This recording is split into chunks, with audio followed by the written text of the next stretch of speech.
வைகுண்ட ஏகாதசியையொட்டி புகழ்பெற்ற பெருமாள் கோயில்களில் சொர்க்கவாசல் திறப்பு கோலாகலமாக நடைபெற்றது. பூலோக வைகுண்டம் என அழைக்கப்படும் ஸ்ரீரங்கம் ரங்கநாதர் கோயிலில் மார்கழி மாத வைகுண்ட ஏகாதசியின் சிகர நிகழ்ச்சியான சொர்க்கவாசல் திறப்பு அதிகாலை 5:15 மணிக்கு நடைபெற்றது. ரத்தினாங்கியுடன் நம்பெருமாளும் சூடிக் கொடுத்த மாலை மற்றும் கிளியுடன் ஸ்ரீவில்லிபுத்தூர் ஆண்டாளும் பக்தர்களுக்கு அருள் பாலித்தனர். கோவிந்தா கோவிந்தா என்று பக்தர்கள் முழங்க நம்பெருமாள் சொர்க்கவாசலை கடந்தார்.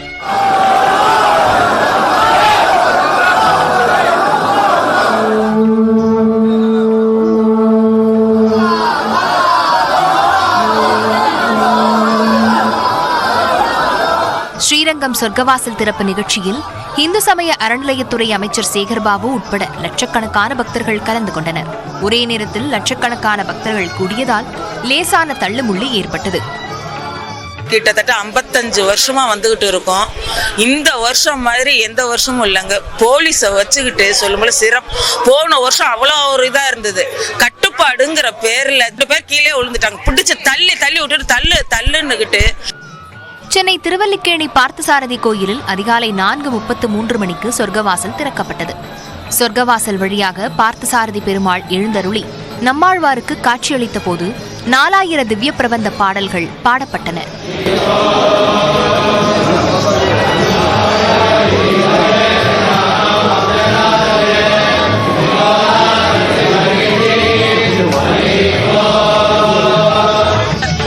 சேவை அற்புதமா இருந்தது.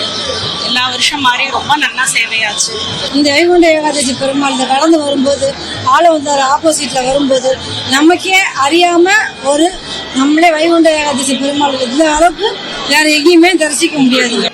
காஞ்சிபுரத்தில் உள்ள ஸ்ரீ புஷ்பவல்லி தாயார் சமேத ஸ்ரீ அஷ்டபுஜ பெருமாள் கோயிலில் 5 ஆண்டுகளுக்கு பிறகு திறக்கப்பட்ட சொர்க்கவாசலை பக்தர்கள் நீண்ட வரிசையில் காத்திருந்து தரிசித்தனர்.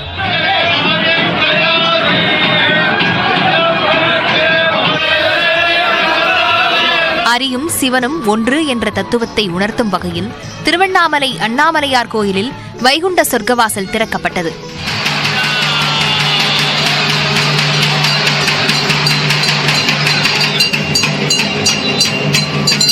இதேபோன்று சிதம்பரம் நடராஜர் கோயில் வளாகத்தில் உள்ள கோவிந்தராஜ பெருமாள் கோயிலிலும் சொர்க்கவாசல் திறக்கப்பட்டது. இதனை திரளான பக்தர்கள் தரிசித்தனர்.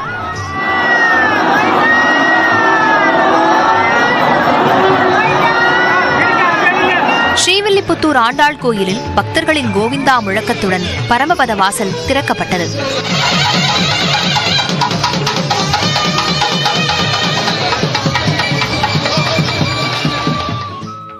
பொங்கல் பண்டிகையை சிறப்பாக கொண்டாடுவது கிராம மக்களா நகரவாசிகளா என கேட்கப்பட்ட கேள்விக்கு பொதுமக்கள் அளித்திருக்கும் பதில் என்ன என்பதை பார்க்கலாம்.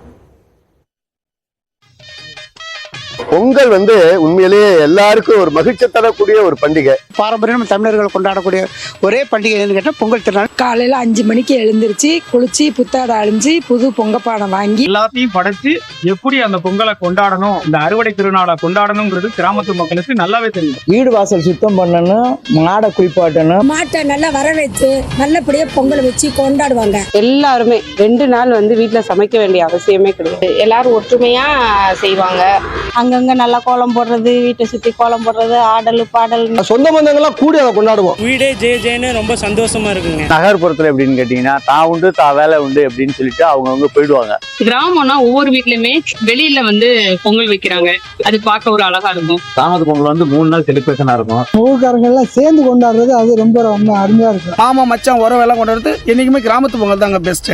சிட்டில மோஸ்ட்லி ரோட் சைடுல தான் வீடு கட்டி இருக்காங்க. வெளியே பொங்கல் வைக்கிறது கூட கஷ்டமா தான் இருக்கும். கிராமத்துனா அது அவங்க வேற மாதிரி பண்ணுவாங்க. எங்க சிட்டில அந்த அளவுக்கு இருக்காது. நகரத்துல பொங்கலை கொண்டாடுவாங்களே தவிர மகிழ்ச்சியா இருக்க முடியாது. நான் கிராமத்துல இருக்கும்போது அங்க பொங்கல்னா ரொம்ப சந்தோஷமா இருக்கும். நம்ம நகரத்துல வாழ்ந்தாலும் கிராமத்து பொங்கல் தான் சிறப்பா இருக்கும்னு என்னோட கருத்து. கிராமத்துல உள்ளவங்க ஃபேமிலியா நிறைய பேருங்க இருப்பாங்க.